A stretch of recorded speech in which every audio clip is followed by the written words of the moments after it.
What's up, everybody? It's Raphael, and I hate people. Today's episode of the Bible, I lost track. I think we're on the fifth episode. I lost track.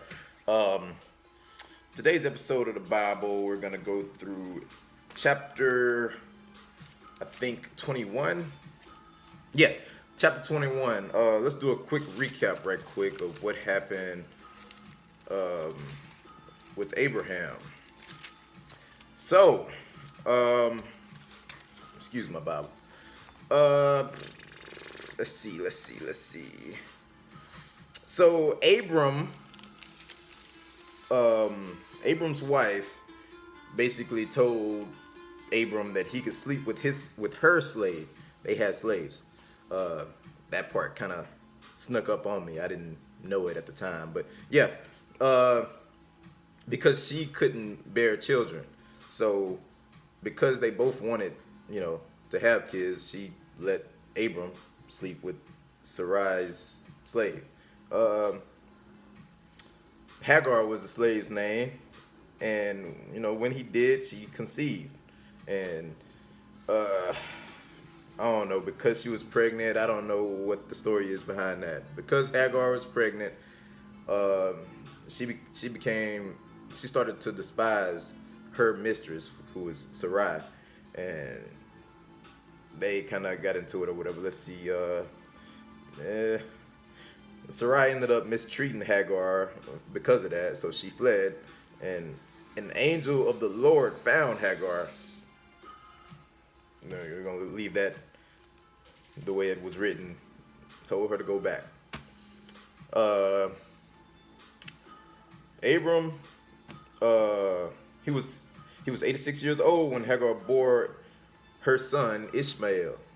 Okay, and let's see what we got here. You will be the father of many nations. No longer will you be called Abram. Okay, so God renamed Abram to Abraham because he would be father of many nations. Let's see. Every male among you should be circumcised. Okay, so they made this another covenant. Like, they made so many covenants. I don't know what's going on with that, but they made another covenant that Abraham now has to.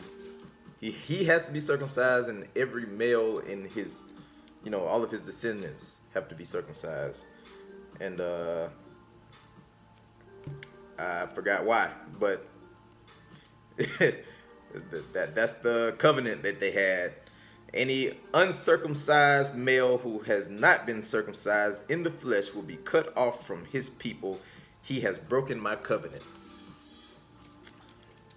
If you're not circumcised, you don't belong in this pact that we have. Okay, so God also said to Abraham, as for Sarai, your wife, you are no longer to call her Sarai. Her name will be Sarah. So we're trying to make plain names now, I guess. Well, actually, back then those names were plain. Now we're anyway. So one day, okay, another time and day and place, whatever, the Lord appeared before Abraham. Abraham looked up. He saw three men standing nearby, and he bowed to him.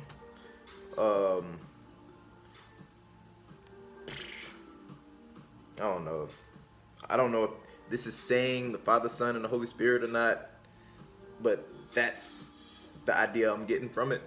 I don't know. Abraham saw three men, and he bowed to them.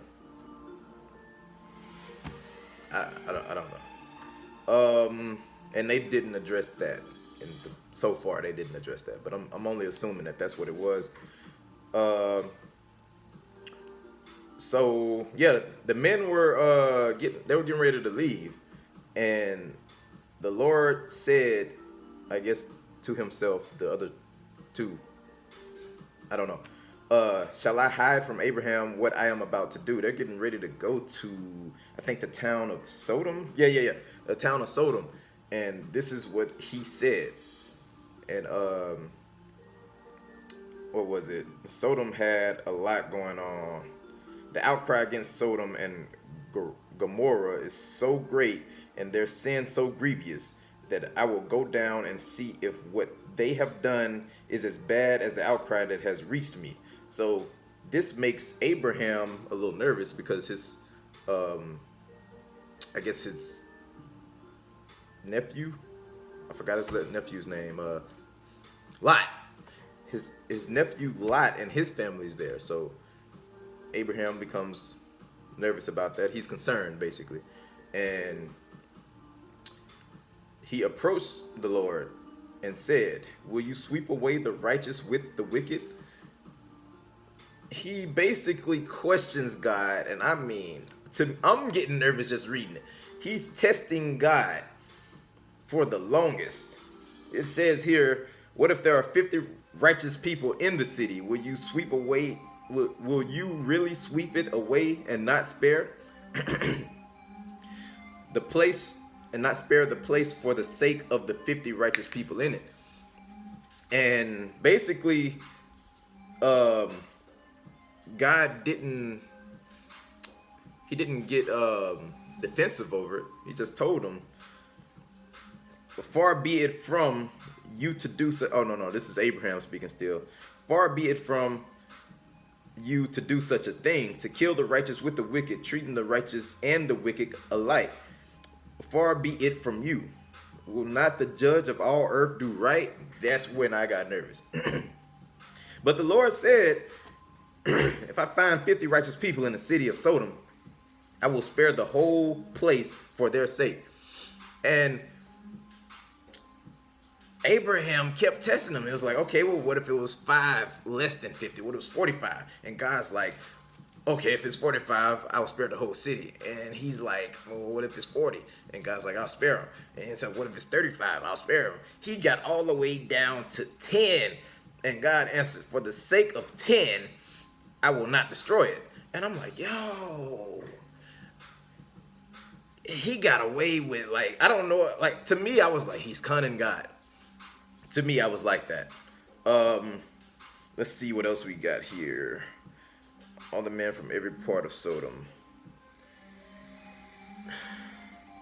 Okay, so the 2 angels. Okay, so why didn't I catch that at first? There were 2 angels with God. It wasn't the Father, the Son, which I guess it still could be. It's just the way it's written right here. It's 2 angels that was with God. But let's see. So 2 angels visited Lot. And all the men from every part of the city of Sodom surrounded the house of Lot, called to Lot, where are the men who came to you tonight? Bring them out to us so that we can have sex with them. Some weird people over there. I see why God felt like it's just not right over there. Lot went outside and said, I have 2 daughters. Let me bring them to you. Do what you like with them.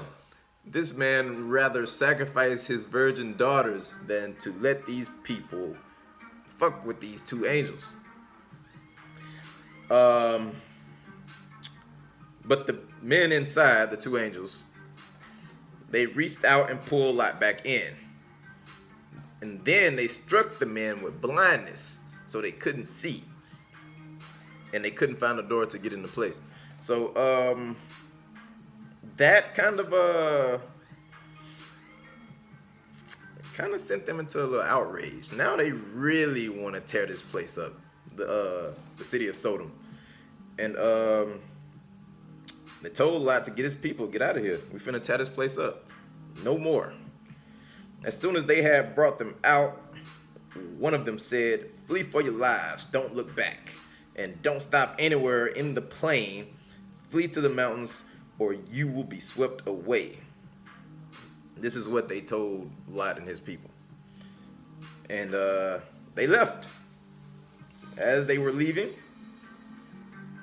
the angels were destroying I'm guessing it was the angels. The angels were destroying everything.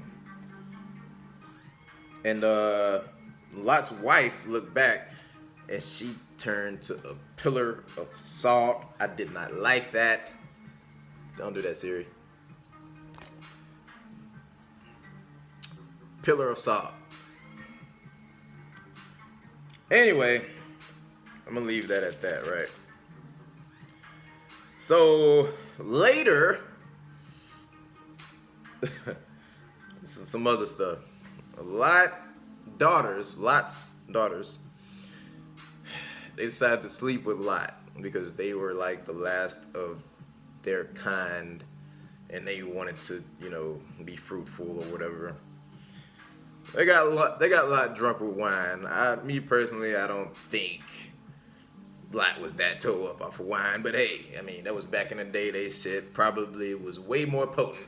I don't know. Either way, they got him toe up drunk, and he didn't know what was going on. They slept with him one at a time.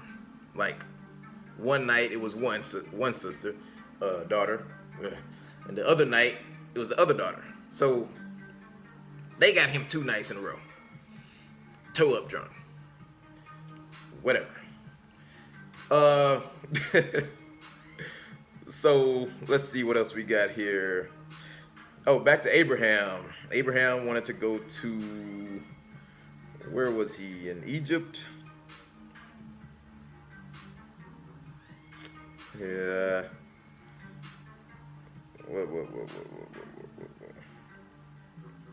Oh, they wanted to go into the region of Negev and live between Kadesh and Shur.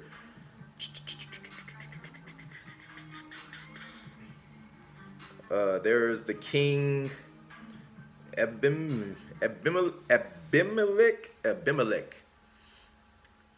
king of Gerar, sent for Sarah and took her. God came to Abimelech in a dream one night and said to him, "You are as good as dead because of the woman you have taken. She is a married woman." And Abimelech was like, "I've done this with a clear conscience and clean hands." He didn't know that she was married. They said they were related, brother and sister. And basically at the end of that, God talked him into letting her go. And Abimelech approached Abraham and was like, "Why? Why did you do this?" It's kind of like another story earlier in the Bible. They lied to I think it was the Egyptians, and basically God cursed the Pharaoh and his people, and Pharaoh gave Sarai back, and they went on about their business. But anyway, Abimelech asked Abraham why, and Abraham replied, this is funny because he says that Sarah really is his sister, the daughter of my father, though not of my mother. So he's basically saying half sister. They have sisters, half sibling. That's his half sister. And they let him go, and Abimelech, why can't I say that word? Abimelech gave him sheep and cattle and male and female slaves, and gave them his land. Not giving it to him, but gave basically they can live wherever they want to live on his land. And that's where we left off. So now we are going to continue with chapter 21. Here we go. Now the Lord was gracious to Sarah as he had said, and the Lord did for Sarah what he had promised. Sarah became pregnant and bore a son to Abraham in his old age, at the very time God had promised him. Abraham gave the name Isaac to the son of Sarah bore him. When his son Isaac was 8 days old, Abraham circumcised him as God commanded him. Abraham was 100 years old when son Isaac was born to him. Sarah said, "God has brought me laughter, and everyone who hears about this will laugh with me." And she added, Who would have said to Abraham that Sarah would nurse children? Yet I have borne him a son in his old age. 8. The child grew and was weaned. W-E-A-N-E-D. Weaned. The child grew and was weaned, and on the day Isaac was weaned, I'm guessing circumcised, Abraham held a great feast. I don't know what weaned is. But Sarah saw that the son whom Hagar the Egyptian had borne to Abraham was mocking. And she said to Abraham, "Get rid of that slave woman and her son, for that woman's son will never share the inheritance of my son Isaac." These are the words from Sarah. Sarah didn't like the mocking. 11. The matter distressed Abraham greatly because it concerned his son. But God said to him, Do not be so distressed about the boy and your slave woman. Listen to whatever Sarah tells you, because it is through Isaac that your offspring will be reckoned. 13. I will make the son of the slave into a nation also, because he is your offspring. Early the next morning, Abraham took some food and a skin of water, and gave them to Hagar. He set them on her shoulders and sent her off with the boy. He sent her on her way. My focus is already leaving me. Let's try that again. He set them on her shoulders and then sent her off with the boy. She went on her way and wandered in the desert of Beersheba. When the water in the skin was gone, she put the boy under one of the bushes. Then she went off and sat down about a bow shot away. Bow shot. B-O-W-S-H-O-T. All one word. A bow shot away. For she thought, I cannot watch the boy die. And as she sat there, she began to sob. God heard the boy crying, and the angel of God called to Hagar from heaven and said to her, What is the matter, Hagar? Do not be afraid.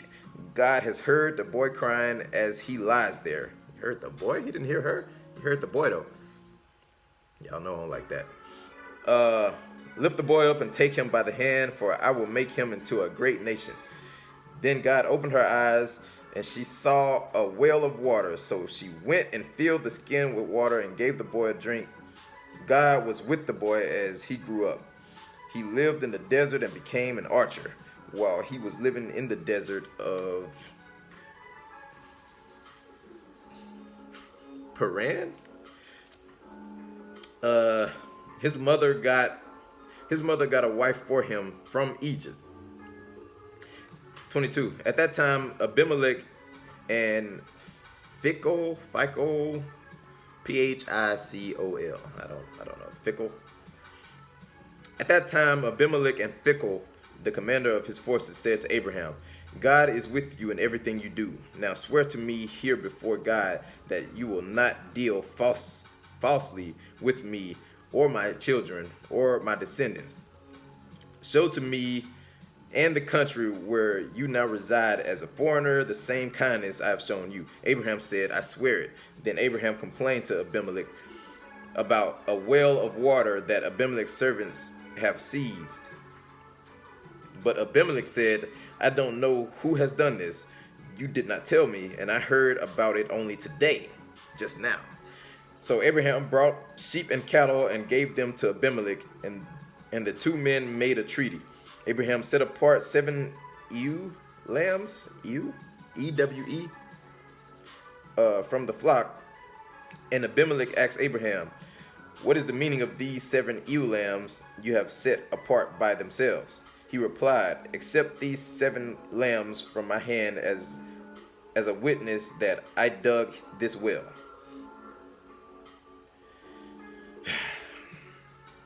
"31. So that place was called Beersheba because the two men swore an oath there." Oh my God. After the treaty had been made at Beersheba, Abimelech and Phicol, the commander of his forces, returned to the land of the Philistines.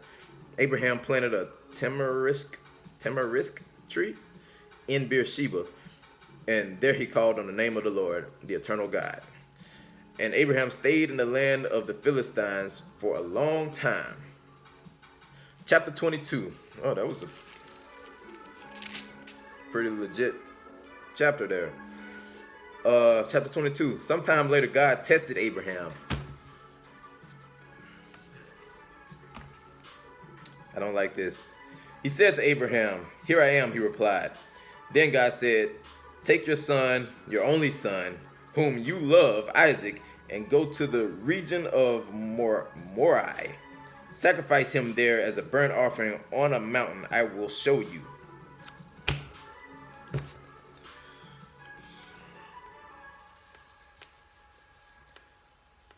I'm going to keep reading. Early the next morning, Abraham got up and loaded his donkey. He took with him 2 of his servants and his son Isaac.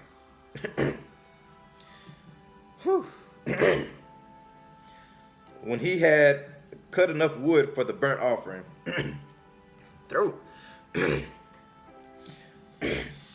somebody help me. I need some water. Ain't got no water. I forgot to bring my water. Okay. He had cut enough wood for the burnt offering. He set out for the place God had told him about. On the 3rd day, Abraham looked up and saw the place in the distance. He said to his servants, "Stay here with the donkey while I and the boy go over there. We will worship, and then we will come back to you." Abraham took the wood for the burnt offering and placed it on his son Isaac. And he himself carried the fire and the knife. He carried the fire? Oh, probably was a torch. Okay. As the 2 of them went on together, Isaac spoke up and said to his father Abraham, "Father." "Yes, my son," Abraham replied. "The fire and wood are here," Isaac said, "but where is the lamb for the burnt offering?" Abraham answered, "God himself will provide the lamb for the burnt offering, my son." And the 2 of them went on together. When they reached the place God had told him about, Abraham built an altar there and arranged the wood on it. He bound his son Isaac and laid him on the altar on the top of the wood. Then he reached out his hand and took the knife to slay his son. But the angel and the Lord called out to him from heaven, "Abraham, Abraham." "Here I am," he replied. "Do not lay a hand on the boy," he said. "Do not do anything to him. Now I know that you fear God, because you have not withheld from me your son, your only son." It's not his only son, but whatever. Abraham looked up, and there in the thicket he saw a ram caught by its horns. He went over and took the ram and sacrificed it as a burnt offering instead of his son. So Abraham called that place, "The Lord will provide."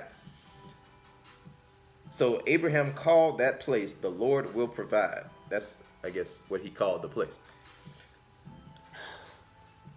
And to this day it is said, on the mountain of the Lord it will be provided. Oh, okay. That's why he called it that. Look, man, look. Check this, bruh. I don't like the whole testing thing, bruh. Like, all right, if he would have failed, then what? You know what I mean? Like, this is something he loves dearly. His son. If he wouldn't have listened, then what?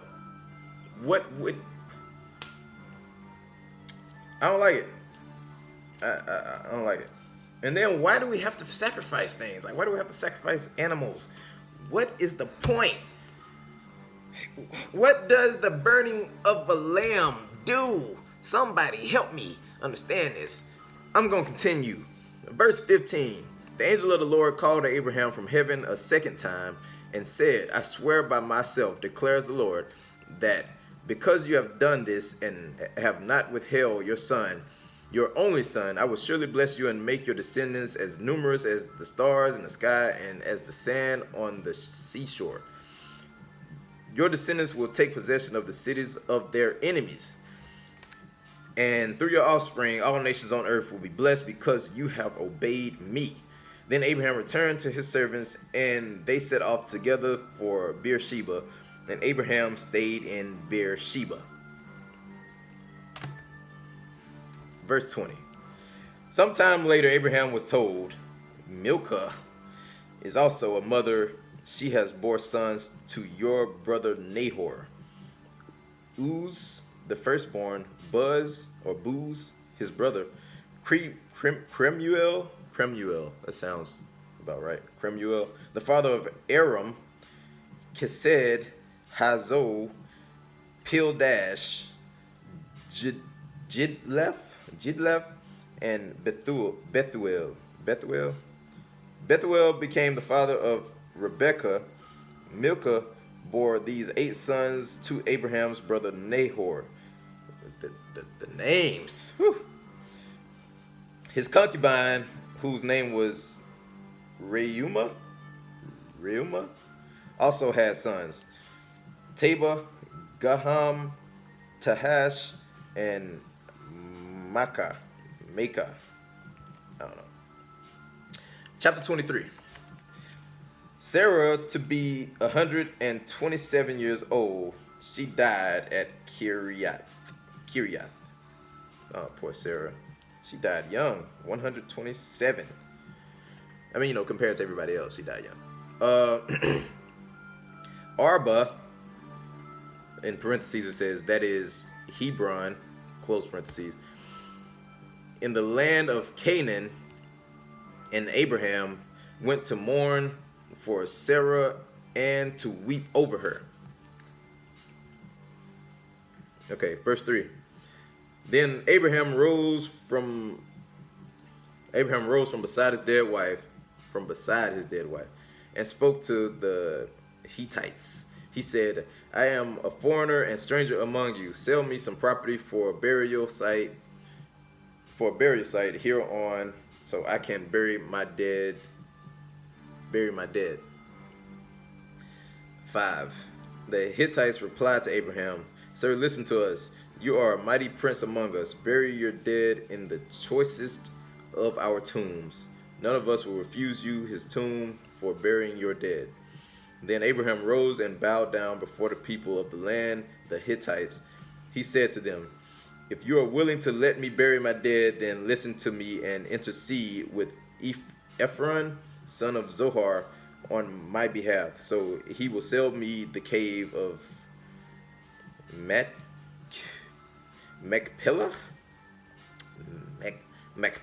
Let's just say that, Machpelah. Which belongs to him and is at the end of his field. Ask him to sell it to me for the full price as a burial site among you. Ephron the Hittite was sitting among his people, and he replied to Abraham in the hearing of all the Hittites who had come to the gate of his city. No, my lord, he said, listen to me. I give you the field, and I give you the cave that is in it.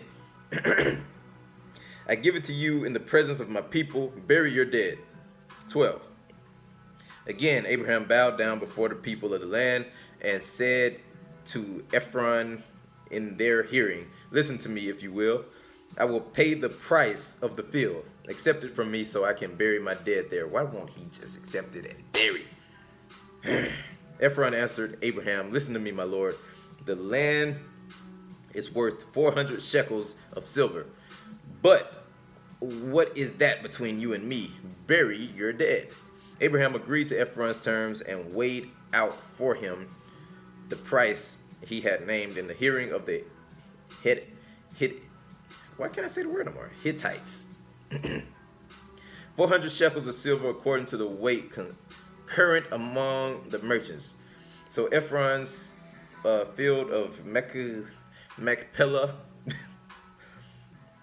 Sorry, y'all. I'm sorry. So Ephron's field in Machpelah near Mamre, both the field and the cave in it, and all the trees within the borders of the field, was deeded to Abraham as his property in the presence of all the Hittites who had come to the gate of the city. Afterward, Abraham buried his wife Sarah in the cave in the field of Machpelah, near Mamre, in parentheses it says, which is at Hebron, close parentheses, in the land of Canaan. 20.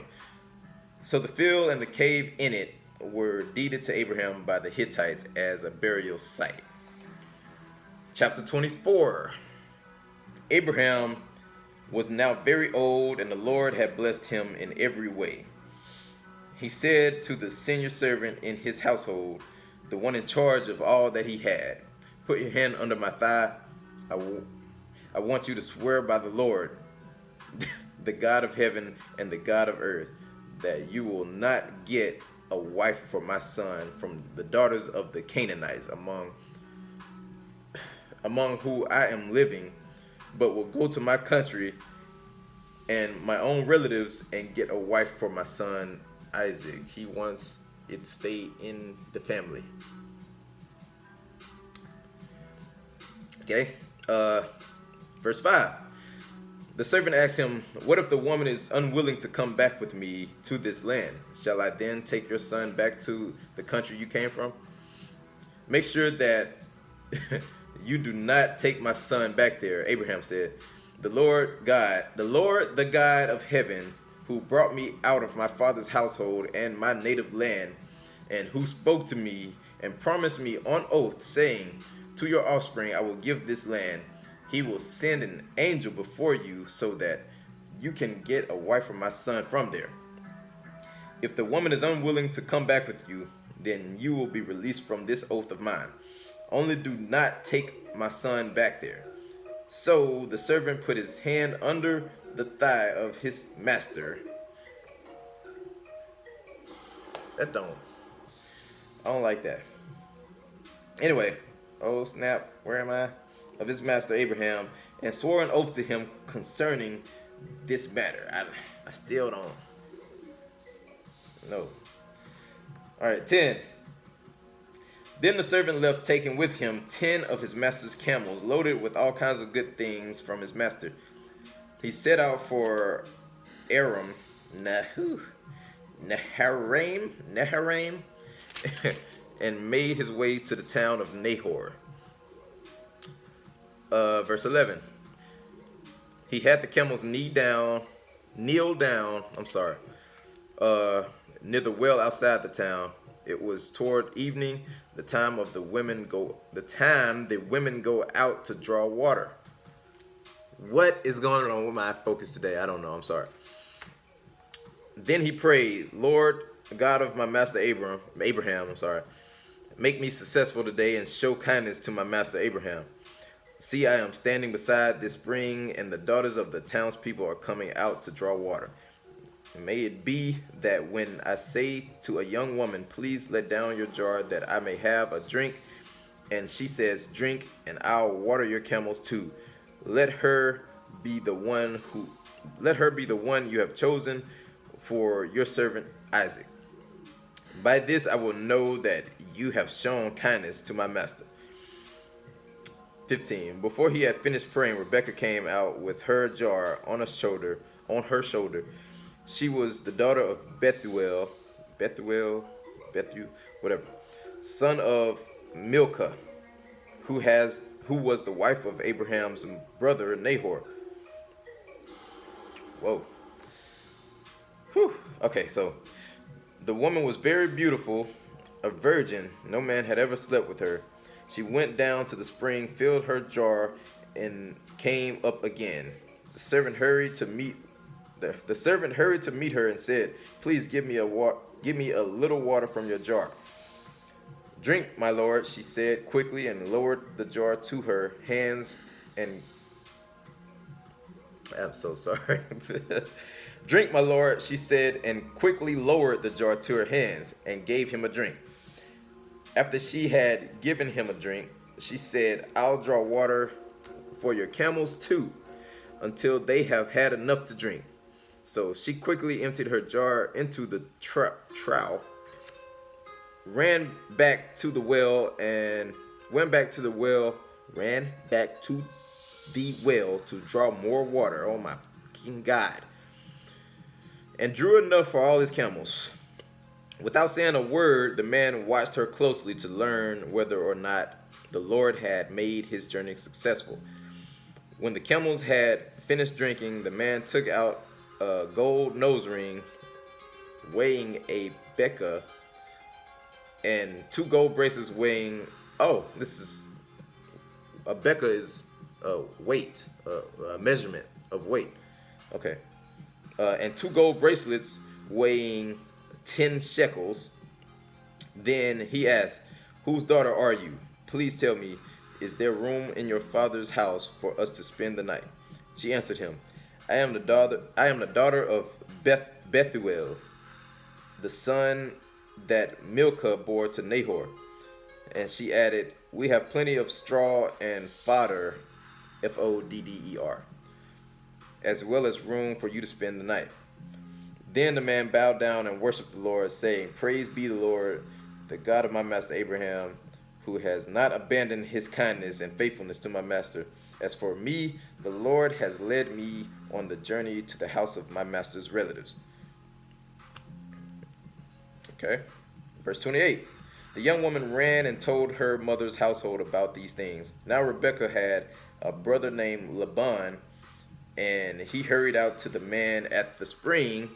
As soon as he had seen the nose ring and the bracelets on his sister's arms, and had heard Rebekah tell what the man said to her, he went out to the man and found him standing by the camels near the spring. 31. "Come, you who are blessed by the Lord," he said. "Why are you standing out here? I have prepared the house and a place for the camels." So the man went to the house, and the camels were unloaded. Straw and fodder were brought for the camels, and water for him and his men to wash their feet. Then food was set before him, but he said, "I will not eat until I have told you what I have to say." "Then tell us," Laban said. So he said, "I am Abraham's servant. The Lord has blessed my master abundantly, and he has become wealthy. He has given him sheep and cattle, silver and gold, male and female servants, and camels and donkeys. My master's wife Sarah has borne him a son in her old age, and has given him everything he owns. And my master made me swear an oath and said, you must not get a wife for my son from the daughters of the Canaanites, in whose land I live, but go to my father's family and to my own clan and get a wife for my son." 39. Then I asked my master, "What if the woman will not come back with me?" He replied, "The Lord before whom I have walked faithfully will send his angel with you and make your journey a success, so that you can get a wife for my son from my own clan and from my father's family. You will be released from my oath if, when you go to my clan, they refuse to give her to you. Then you will be released from my oath." 42. When I came to the spring today, I said, "Lord, God of my master Abraham, if you will, please grant success to the journey on which I have come. See, I am standing beside this spring. If a young woman comes out to draw water, and I say to her, 'Please let me drink a little water from your jar,' and if she says to me, 'Drink, and I'll draw water for your camels too,' let her be the one the Lord has chosen for my master's son." Before I finished praying in my heart, Rebekah came out with the jar on her shoulder. She went down to the spring and drew water, and I said to her, "Please give me a drink." She quickly lowered her jar from her shoulder and said, "Drink, and I'll water your camels too." So I drank, and she watered the camels also. I asked her, "Whose daughter are you?" She said, "The daughter of Bethuel, son of Nahor, whom Milcah bore to him." This is a long chapter. Whew. Then I put the ring in her nose and the bracelets on her arms, and I bowed down and worshiped the Lord. I praised the Lord, the God of my master Abraham, who had led me on to the right road to get the granddaughter of my master's brother for his son. 49. Now if I will show kindness and faithfulness to my master, tell me, and if not, tell me, so I may know which way to turn. Laban and Bethuel answered, "This is from the Lord. We can say nothing to you one way or the other. Here is Rebekah. Take her and go." and let her become the wife of your master's son, as the Lord has directed. 52. When Abraham's servant heard what they said, he bowed down to the ground before the Lord. Then the servant brought out gold and silver jewelry and articles of clothing and gave them to Rebekah. He also gave costly gifts to her brother and to her mother. Then he and the men who were with him ate and drank and spent the night there. When they got up to the next morning, he said, "Send me on my way to my master." 55. But her brother and her mother replied, "Let the young woman remain with us 10 days or so, then you may go." Okay. 56. But he said to them, "Do not detain me now that the Lord has granted success to my journey. Send me on my way so I may go to my master." 57. Then they said, "Let's call the young woman and ask her about it." So they called Rebekah and asked her, "Will you go with this man?" "I will go," she said. So they sent their sister Rebekah on their way along with her nurse and Abraham's servant and his men. And they blessed Rebekah and said to her, "Our sister, may you increase to thousands upon thousands. May your offspring possess the cities of their enemies." Then Rebekah and her attendants got ready and mounted the camels and went back with the man. So the servants took Rebekah and left. Now Isaac had come from Beer Lahai Roy, Beer Lahai Roy, for he was living in the Negev. I don't know. He went out to the field one evening to meditate, and as he looked up, he saw camels approaching. Rebekah also looked up and saw Isaac. She got down from a camel and asked the servant, "Who is that man in the field coming to meet us?" "He is my master," the servant answered. So she took her veil and covered herself. Then the servant told Isaac all he had done. Isaac brought her into the tent of his mother, Sarah. I thought Sarah was dead. And he married Rebekah, whatever. So she became his wife, and he loved her, and Isaac was comforted after his mother's death. I don't know. Either way. Okay, so we're going to stop it there. Those were some long chapters, and my focus is just not here today. I apologize, everybody. I hope you could get out of this story more than what I could get, because I am just out of it today. But that was chapter 21 through 24. And we'll start on chapter 25 the next episode. This is pretty much basically just the story of Abraham's servant getting a wife for Isaac. Of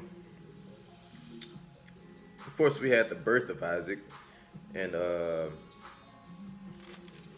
let's see what else we got. Yeah, we got the birth of Isaac, the death of Sarah, and Abraham being tested. That is, I don't like.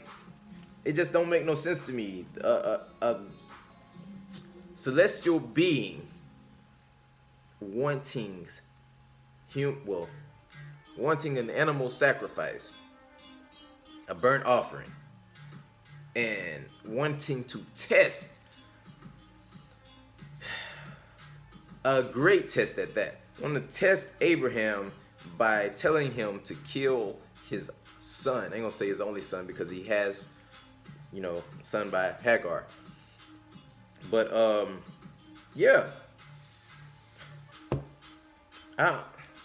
Something that is all-knowing, all-powerful. I just don't see why he would want to do it. You know it's going to happen anyway, right? According to Christians, we know if we're Christian, that you're going to do it anyway. So what's the point of the test? I don't get it. But anyway.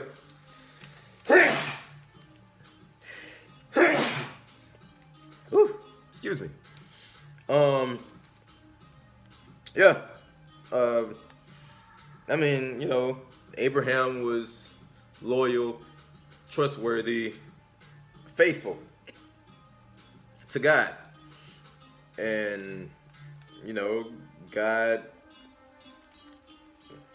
God never lied to him. That's for sure. God never lied to him.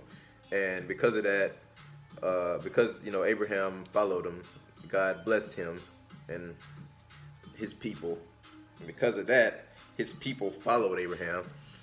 And because of that, his servant went out to find Isaac a wife and brought him back to Isaac. And yeah, that's about it. I'm gonna leave it at that.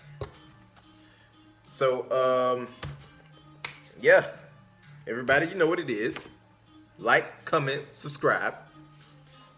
Do tell in the comments. Do tell. Yeah, that's pretty much all I got. Till next time on the Bible. Peace.